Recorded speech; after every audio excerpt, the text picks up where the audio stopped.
Yeah. Let's go. Mama told me. Yeah. Black Paisley. Mama told me. Yeah. Yeah. Come on. Mama told me. One day I'ma grow up big and I'ma be a king. And my papa told me. It's okay to sit where shit hurts. Don't forget your dreams. Bonjour à toutes et à tous et bienvenue pour un nouveau tutoriel. Dans cette vidéo, nous allons aborder quelques outils issus de la palette Bac à sable. C'est la palette que vous pouvez voir ici au-dessus, avec les 6 ou 7 outils qu'il y a ici. Donc, je vais la remettre à sa place. Donc, pour la voir, il faut déjà aller dans Fenêtre, puis Préférences, et dans les extensions, vous descendez un petit peu et vous cochez Outils Bac à sable. Une fois ceci fait, vous allez dans Affichage, barre d'outils, et vous cochez ici Bac à sable.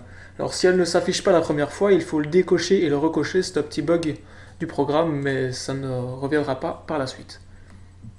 Maintenant que ceci est fait, donc j'ai tracé ici un petit cube qui symbolise par exemple une maison, qui sera à mettre sur un terrain que j'ai tracé ici, donc vous voyez le terrain n'est vraiment pas plat ni rien.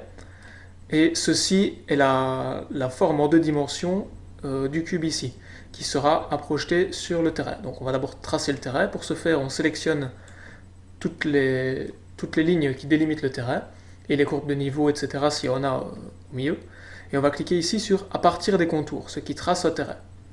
Alors ici dans « Affichage » et « Géométrie cachée », donc moi c'est coché, c'est pour ça que vous voyez des traits en pointillés ici, qui délimitent des triangles qui ne sont pas visibles. Donc si je décoche ici, le terrain, voilà comment il apparaît. Et je vais laisser la géométrie cachée pour que vous voyez les triangles que le programme a créés afin d'avoir une surface. On va ensuite ici sélectionner la surface à projeter sur le terrain. Tout simplement cliquer sur projeter et on va suivre ici les indications en dessous. Sélectionner la maille sur laquelle vous souhaitez effectuer la projection. Donc la maille c'est la surface. Donc on va sélectionner la surface ici. Vous pouvez voir quand je la survole un petit curseur jaune qui symbolise que la projection est possible. On va cliquer dessus et vous voyez ici un petit carré qui s'est inscrit sur la surface. Alors, je peux maintenant, en double-cliquant, sélectionner le carré du dessus et le supprimer afin de voir un peu mieux ce qui se passe.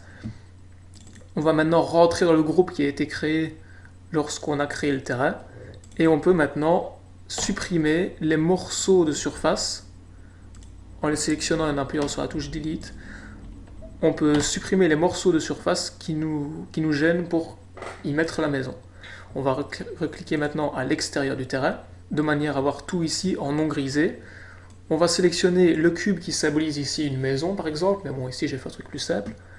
On va cliquer sur l'outil déplacer et on va par exemple prendre ici le milieu de la hauteur.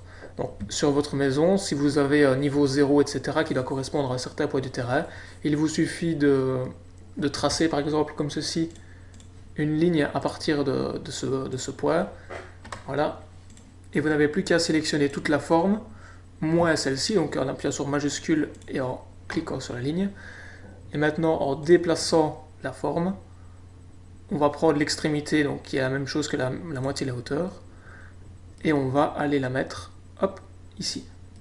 Alors évidemment la ligne suit puisqu'elle était accolée et dans le même composant, on va la supprimer un petit coup de delete, et vous voyez ici le cube, le carré, le parallélépipède, ce que vous voulez, qui est maintenant dans le terrain, donc avec une partie en dessous, une partie au-dessus, et qui correspond bien au terrain. Voilà, nous en sommes maintenant à la fin de ce petit tutoriel, j'espère qu'il vous aura aidé. Si vous avez des questions, n'hésitez pas à me les laisser dans les commentaires, je me ferai un plaisir d'y répondre. À la prochaine!